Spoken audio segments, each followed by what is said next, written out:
All right, guys, so I have a plug and play remote start kit from Shark Electronics that I'm going to attempt to install in my 2018 Audi Q7. This is supposed to be a 100% plug and play with T-harnesses. There's a module over here that I've plugged into. And then there is a key box holder that you put your second set of keys in, take the battery out, and it stays in the car and acts as a dummy the whole time. So I am going to pull the car apart first, and then I'll come back and explain to you guys what I'm doing. Okay guys, so I'm back. Took me a little bit more time to pull the back end apart here. I'm actually working with one arm in a cast today, unfortunately. So this Bose amp was sitting down in this area. There was a couple brackets that I had to pull out of there, either with a 25 or 30 Torx screwdriver, or a 13 mil and 10 mil nuts. I had to pull some of the side panel off. I had to disconnect some of the connectors, but ultimately this guy right here is what we need to get to. It was located down in the bottom corner here. Once I get this guy, I can take the connectors off, and that's where my harness is going to splice in. So I'm gonna do that now and see how it goes. Okay guys, so a couple days later here, my apologies. I had a couple things that went sideways on me and just didn't get back to making a video here. But as you can tell, I have put the side paneling back in place in the back left-hand corner of the Audi. I've opened up the panel here so you can see how things look when everything's put back together. And now there's that Bose amp that we talked about earlier. And you can see that I've got my control module and I've got the dummy key holder box that ultimately are just going to hide underneath this Bose amp so that they stay inside the vehicle at all times.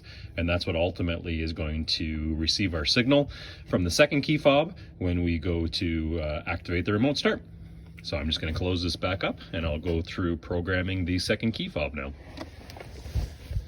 Okay, so I'm in the driver's seat here now of the Audi, and when you get the instructions from Shark Electronics, it says after you've installed the module and have your secondary key fob in the holder with the battery removed, you need to come into your car, and there's a sequence of events that you have to perform in order to get the second key module programmed properly so that you can hit the lock button 3 times and then the car will start.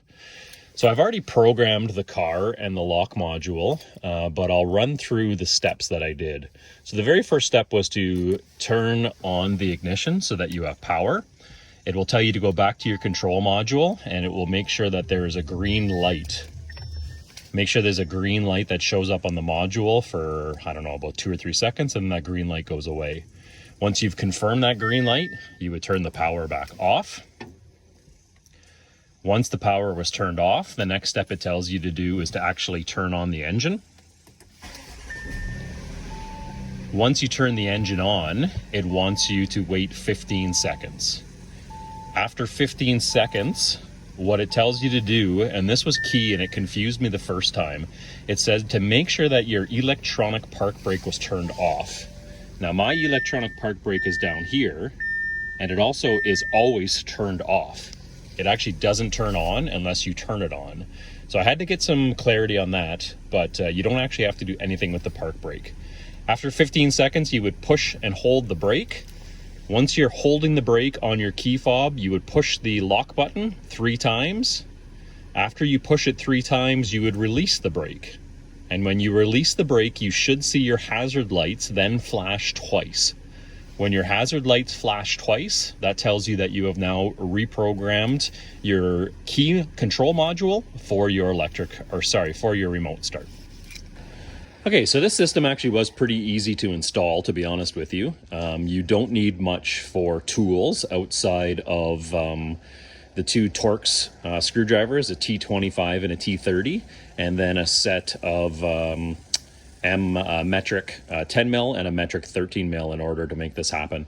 The hardest part, honestly, was removing the side paneling, getting to the actual controller, and then putting the side paneling back in place without trying to break anything. Again, once everything's installed, it was a quick plug and play. Ultimately, on the T-harness, that was very easy. And then once I got through the confusion of reprogramming the secondary key fob, then it was a straight shot from there. So now, in order to activate the remote start on the vehicle, I'm going to go to my key fob and I'm just going to hit the lock button 3 times. 1, 2, 3. The lights flash. It takes about 5 seconds or so. You can see now the car starts itself up. And the nice part is you know it's started if you were, say, a little ways away or you couldn't tell, because the hazard lights will flash every several seconds. So now we've got a nice vehicle that we can start up in the wintertime and keep warm, so that when you get in it, you're good to go. So again, I'd just like to thank you guys for watching, and I'd ask you to like and subscribe if you enjoyed the video today. Thanks a lot.